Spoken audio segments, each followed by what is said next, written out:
दोस्तों, जीवन में प्रत्येक व्यक्ति सफल होना चाहता है और सफलता के लिए निरंतर प्रयास करता है, मेहनत करता है। और सफलता प्राप्ति के लिए दो ही चीज इंपॉर्टेंट होती है कि एक तो निरंतर प्रयास करना और एक अपने लक्ष्य के प्रति समर्पित होना। लेकिन दोस्तों, कई बार ऐसा होता है कि किसी व्यक्ति को यदि थोड़ी सी सफलता मिल जाती है तो वहीं से उसका पतन प्रारंभ हो जाता है। बहुत आश्चर्य की बात है कि सफल आदमी का पतन कैसे हो सकता है। लेकिन सफलता प्राप्त करना महत्वपूर्ण कार्य नहीं है। सबसे महत्वपूर्ण कार्य है कि सफल होने के बाद उस स्थान पर टिके रहना, अपनी सफलता को कायम रखना, अपनी सफलता को बनाए रखना। लेकिन कई बार व्यक्ति थोड़ी सी सफलता में वापस अपने पतन के दरवाजे खोल देता है और वह बर्बाद हो जाता है। और कैसे होता है, क्यों होता है, मैं आज के वीडियो में यही बताने जा रहा हूँ। नमस्कार दोस्तों, मैं शिव कुमार व्यासवाणी चैनल में एक बार फिर आपका स्वागत करता हूँ। मैं लेके आता हूँ व्यक्तित्व विकास और निर्माण के नए वीडियो। दोस्तों, किसी गांव में एक कुम्हार रहता था और घड़े बनाने का काम करता था और उसके घड़े जो है लगभग 400 रुपए की कीमत पे बिकते थे। उसका एक छोटा बेटा था, वो पढ़ाई भी करता और साथ साथ में अपने पिता का हाथ भी बटाता था। तो वो जब कोई घड़ा बनाता था तो वो अपने पिताजी को बताता था। तो पिताजी उस घड़े में कोई ना कोई कमी निकाल देते और उसको कहते कि इसको और सुधार करके लाओ, इसकी कमी को ढूंढ और इसको वापस सुधार कर। तो वह बेटा उसकी कमी को देखता, उसको सुधार करता और उसे वापस गोलाई में बनाता और वो घड़े इस प्रकार बनाता गया। फिर वो जब भी घड़ा बनाता पिताजी को बताता, पिताजी वापस उसकी कमी बताते कि इसमें ये कमी है, इसको ढूंढ और इसको वापस सही करके या सुधार करके वापस बना इसको। तो बेटा वापस बनाता।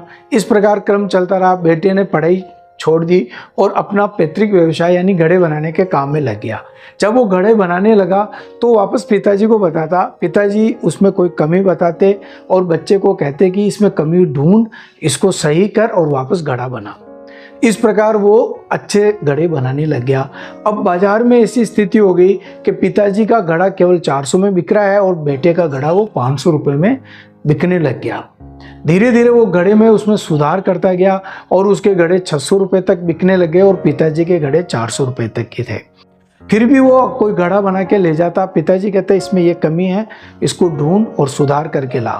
तो धीरे धीरे वो ऐसे सुधार करता गया तो उसके घड़े की कीमत बढ़ती गई। एक दिन जब वो घड़ा बनाया और पिताजी के पास गया, पिताजी को कहा कि पिताजी ये घड़ा मैंने बनाया है। पिताजी ने उसमें देखा और उसमें कहा इसमें एक कमी है, उसको ढूंढ और इसको सही सुधार करके बना।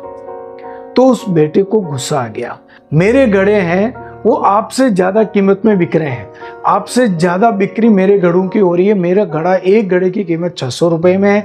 आप इतने वर्षों से मेरी कमियां निकाल रहे हो लेकिन आपका घड़ा तो 400 में बिक रहा है।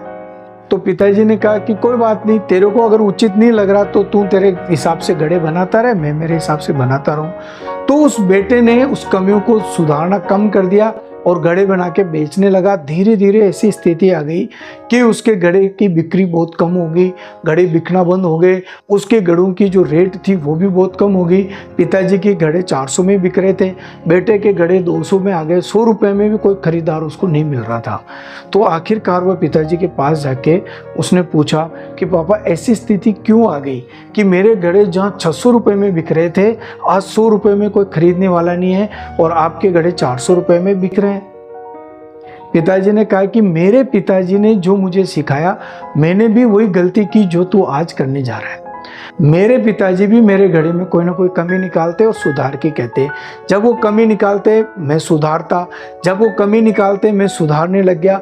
लेकिन मेरे मन में भी यही ईगो या अहंकार आ गया कि मैं आपसे ज़्यादा अच्छे घड़े बनाने लग गया। जब मेरे मन में यह अहंकार आ गया तो मेरी कमियां निकालना पिताजी ने बंद कर दिया और ऐसी स्थिति आ गई कि मेरे में वो श्रेष्ठता नहीं आ पाई। इसलिए आज भी मेरे घड़े 400 रुपये में बिक रहे हैं। और आज तुमने भी वही गलती की, तुमने भी वही गलती की। मैंने जो कमी बताई उसको सुधारना बंद कर दिया, उसको गोलाई देना बंद कर दिया। तो धीरे धीरे तुम्हारे घड़ों में भी वही कमी आने लग गई और कमियों को कोई नहीं देखता है। इसलिए कमियों में सुधार करने के लिए सदैव प्रयासरत रहना चाहिए। आदमी बर्बाद तभी होता है जब थोड़ी सफलता मिल जाती है, तब वो अपनी कमी को नज़रअंदाज करने लग जाता है, अपनी कमियों को सुधारने का प्रयास बंद कर देता है। या जब कोई उसको कमी बताने लग जाता है तो उसको लगता है कि सबसे बड़े दुश्मन यही है कि मेरी हर चीज़ में कमी बता रहे हैं, हर बात में कमी बता रहे हैं। उस बालक को भी यही लगा था कि मेरे घड़े की कीमत 600 रुपये पहुँच गई, लेकिन पिताजी की तो आदत पड़ गई मेरे घड़ों में कमी निकालने की। लेकिन दोस्तों याद रखें, माता पिता गुरुजन यदि हमारे में कमी निकालते हैं, इसका तात्पर्य हमें बेहतर से और बेहतर की ओर ले जाने का प्रयास कर रहे हैं, हमारे में जो श्रेष्ठता है वहाँ तक ले जाने का प्रयास कर रहे हैं। इसलिए जीवन में सफल हो जाएं, लेकिन सीखना कभी बंद नहीं करें। तो आदमी के बर्बाद होने के कुछ कारण है जो ये कहानी हमें प्रेरणा देती है। इस कहानी से हमें ये सीख सकते हैं कि निरंतर सीखते रहो, अपनी कमियों में सुधार करते रहो। जिस दिन आप सीखना बंद कर दोगे, आप मुर्दे के समान हो जाओगे। अपनी कमियों को तलाशना और उन कमियों को तराशना सबसे महत्वपूर्ण कार्य है। लेकिन जिस दिन आप में यदि अहंकार आ गया कि मेरे में कोई कमी नहीं है, उस दिन आपके सीखने के रास्ते बंद हो जाएंगे। वह अहंकार आपको पतन की ओर ले जाएगा। तीसरा, इस कहानी से हमें सीखने को यह मिलता है कि हमें सदैव श्रेष्ठता की ओर अग्रसर होना है। जो मिल गया है, जो प्राप्त है, जो है हमारे में कुछ योग्यता है, हो सकता है कि हमारे मध्य में उन आदमियों में वो योग्यता नहीं है, लेकिन वही योग्यता संसार के कई सारे लोगों में है और आपसे श्रेष्ठ है। इसलिए सदैव श्रेष्ठता की ओर आगे बढ़ना है। जो योग्यता है उस पर अहंकार नहीं करना, उसमें निखार लाने के लिए निरंतर प्रयास करना है। तीसरा है कि माँ बाप, हमारे गुरुजन कभी भी हमारा बुरा नहीं चाहते हैं, तो उनकी कही हुई बुरी बात, उनके कड़वे वचन हमें सदैव जिंदगी में आगे प्रेरित करते हैं। इसलिए आदमी बर्बाद इसलिए होता है कि वो सीखना बंद कर देता है, अपनी कमियों को तराशना बंद कर देता है या अहंकार से भर जाता है। तीनों स्थिति उसके लिए बहुत ही अत्यंत चिंताजनक होती है। इसलिए दोस्तों, कमियां निकालो, लेकिन अपनी निकालो, आगे बढ़ो, श्रेष्ठता की ओर अग्रसर रहो और अपने व्यक्तित्व का विकास करो। और व्यक्तित्व विकास के लिए देखते रहें व्यासवाणी। बहुत बहुत धन्यवाद।